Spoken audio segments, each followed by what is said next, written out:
नमस्कार दोस्तों, मैं डॉक्टर सुमित गुप्ता। आज हम बात करेंगे कि फिशर के केस में जो लगाने वाली मेडिसिन है उनका इस्तेमाल कैसे करना चाहिए।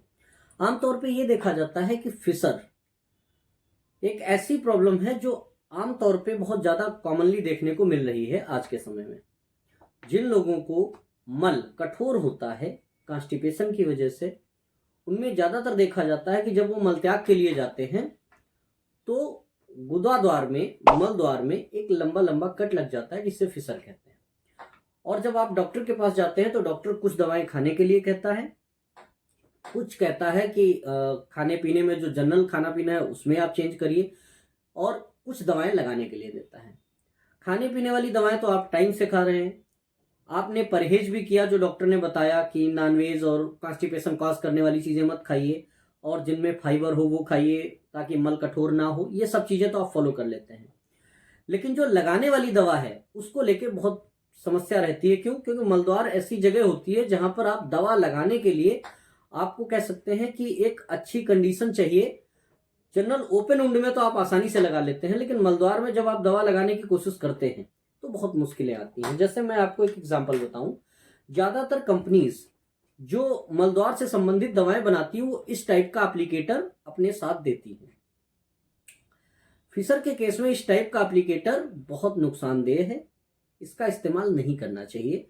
उसके लिए मैं बता रहा हूं कि मेरे पास कई पेशेंट आते हैं और कहते हैं कि जब ये मलद्वार में आप इंसर्ट करते हैं तो फिशर क्या है, एक लॉन्गिट्यूडनल कट है, और आप अगर अपने आप कोशिश करने जाएंगे तो जहां कट है अगर उसी जगह पर ये लग गया तो बहुत तेज दर्द होगा, हो सकता है घाव बढ़ भी जाए। तो ये प्रॉब्लम है और ये काफी हार्ड है, इसको इंसर्ट करने में बहुत प्रॉब्लम होगी आपको। क्योंकि बनाया तो बड़ा अच्छी सोच के साथ है, लेकिन चूंकि ये हमारे पास उतना, हमारे लिए उतना यूजफुल नहीं है फिशर के केस में। इसमें एक और समस्या है, जब दवा निकल जाएगी तो जो आपका पाउच है उसको जब आप ढीला करेंगे तो ये वैक्यूम की वजह से ये वापस एयर खींचता है, और वो एयर इन होल्स के चारों तरफ आके चिपक जाती है। जो आपकी म्यूकस मेम्ब्रेन होती है, मलद्वार की जो म्यूकस मेम्ब्रेन होती है वो इन्हीं होल्स में चिपक जाती है। तो वो म्यूकस मेम्ब्रेन जब यहाँ पर चिपक जाएगी तो जब आप वापस खींचेंगे तो क्या होगा कि वो चिपकी हुई मेम्ब्रेन को ये नोचता हुआ बाहर आएगा, तो नए घाव बन जाएंगे अंदर। एक तो फिशर पहले से चोट लगी है और उसके बाद नया घाव, और अगर डेंटेट लाइन के ऊपर तक ये चला गया है तो वो घाव बनेगा तो, लेकिन आपको फील नहीं होगा। उसके बाद ब्लीडिंग वगैरह प्रॉब्लम हो सकती है, लेकिन वो महसूस नहीं होता, क्योंकि डेंटेट लाइन के ऊपर जो नर्व सप्लाई होती है वो पेन के लिए सेंसिटिव नहीं होती है। और नीचे के हिस्से में चोट लग गई तो पेन बहुत ज्यादा हो जाएगा। तो दवाई को अप्लाई करना अपने आप में एक बहुत, कह सकते हैं फिशर में एक कह सकते हैं एक बड़ा तगड़ा काम हो जाता है जो अपने आप कर सके। क्या करना चाहिए? तो मेरी पर्सनल सलाह ये है कि जब कोई फिशर का पेशेंट आता है और हम एग्जामाइन करते हैं, देखते हैं, तो लिथोडोमी पोजीशन में जब लेटता तो मैं देखता हूं कि मलद्वार के आसपास के हिस्से में सारी दवा लगी हुई है, जहां पर कट या चीरा है वहां पर पहुंची ही नहीं।